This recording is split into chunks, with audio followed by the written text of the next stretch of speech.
Bienvenue, chers amis, sur le plateau de l'émission Télécoaching. Télécoaching que vous pouvez suivre sur Natal BTV, la chaîne qui parle d'insertion, de formation et d'emploi. Il est question aujourd'hui de parler de l'entretien de recrutement. Pour toutes ces personnes qui ont pris le train en marche, nous vous avons expliqué la fois dernière les 3 étapes d'un entretien de recrutement, à savoir avant l'entretien, pendant l'entretien et après l'entretien. Avant l'entretien, qu'est-ce qu'il faut faire? Nous vous l'avons expliqué. Pendant l'entretien, c'est ce que nous devons vous expliquer aujourd'hui. Je dois simplement vous dire que vous êtes convoqué pour un entretien à 15 h, vous arrivez. Vous trouvez les recruteurs dans la salle. La première des choses, c'est d'abord saluer. Tout simplement parce que on recrute avant tout des compétences, mais on recrute aussi un savoir-vivre. La salutation, c'est la clé de l'ouverture. Alors, vous saluez, vous arrivez dans un lieu, il ne faut pas s'asseoir si on ne vous donne pas l'autorisation. Et à partir du moment où on vous dit, messieurs, asseyez-vous, que vous pouvez prendre place. Sinon, on risque de vous dire, messieurs, avant de plonger dans une piscine, il faut regarder s'il y a de l'eau. Sinon, on risque de faire son dernier plongeon. Et si on vous dit, messieurs, c'est la place du recruteur, cela veut dire que c'est un entretien raté. Le savoir-vivre, c'est tellement important. Vous arrivez sur les lieux, ne prenez pas la parole. On vous la donne. Un entretien de recrutement, le recruteur se présente ses collègues, présente le poste à pourvoir, présente l'entreprise et vous demande de vous présenter. C'est en ce moment-là que vous devez parler de vous. Tellement important. Tellement important. Il ne faut pas prendre la parole si on ne vous la donne pas. Lorsque vous effectuez un entretien de recrutement, comme beaucoup d'étudiants malheureusement, parce que je le dis souvent, dans les écoles de formation professionnelle, on vous donne des connaissances.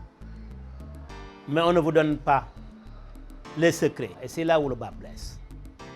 Les étudiants ils vont avec un cadre de notes et des feuilles, comme si c'était une dictée, un entretien de recrutement. Votre interlocuteur vous parle. Vous avez votre stylo et vous prenez des notes. Cela veut dire que d'abord, vous ne savez pas ce que c'est que la communication, parce que la communication commence d'abord par l'écoute. Qui parle sème, qui écoute récolte. Il faut savoir écouter. C'est aussi une qualité recherchée dans le monde de l'entreprise, une personne qui sait écouter. Celui qui sait écouter ne va pas oublier. Il est réceptif à un message. Et les entreprises aiment bien des personnalités comme cela. Je reviendrai sur la différence entre écouter et entendre. Mais je parle d'écouter aujourd'hui. Principe fondamental pour réussir une communication, savoir écouter. Savoir écouter aussi, c'est savoir retenir. Tellement important. Celui qui ne sait pas écouter ne dira jamais à un entretien au recruteur. Messieurs, vous m'avez dit tout à l'heure que, et là c'est tellement important, cela veut dire que vous savez retenir. Vous n'êtes pas des secrétaires. Vous prenez des notes. À la fin de l'entretien, vous sortez. Mais à quoi ça va servir ces notes? Vous allez les mettre à la poubelle. Ce qui est important, c'est de noter le nom du recruteur. C'est de noter les questions qui vous passent par la tête, les questions que vous allez poser, ou bien des choses que vous ne comprenez pas. Là, le stylo peut être un partenaire. Mais partir et recopier et retenir et prendre une dictée, voilà une bonne façon de rater un entretien de recrutement. Lors d'un entretien de recrutement aussi, je vous le dis, lors d'un entretien de recrutement, il faut aussi savoir poser des questions.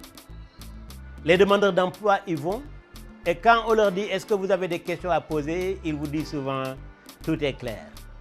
Celui qui est incapable de poser des questions ne pourra jamais les résoudre.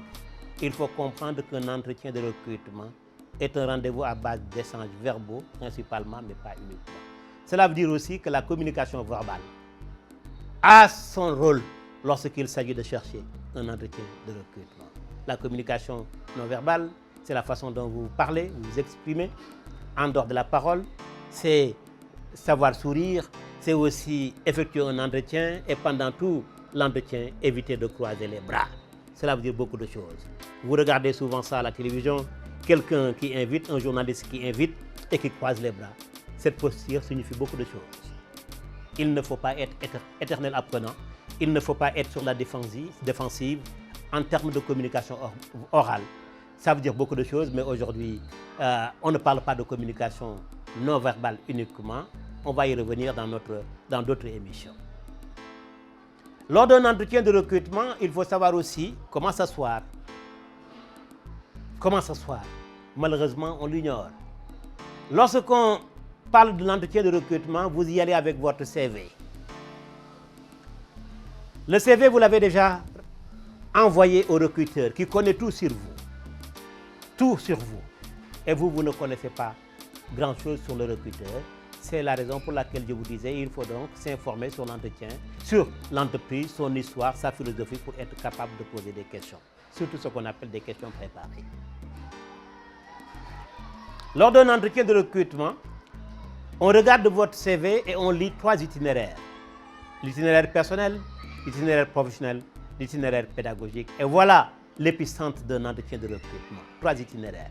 Personnel, qui définit ce qu'on appelle les compétences personnelles. Itinéraire pédagogique, cela veut dire les compétences pédagogiques, ce que vous avez appris à l'école. L'itinéraire professionnel, ce que vous avez appris dans le monde de l'entreprise. L'itinéraire personnel, c'est le produit d'une éducation. C'est bien aussi pour notre benchmarking. Voilà ce qu'on pouvait dire aujourd'hui sur cette partie et nous allons y revenir. Compléter cette partie dans nos prochains numéros. On s'arrête là, espérant vous rencontrer bientôt sur Natalbi TV, la chaîne qui parle de l'emploi, de l'insertion et de formation. Merci, à très bientôt, chers amis. Au revoir.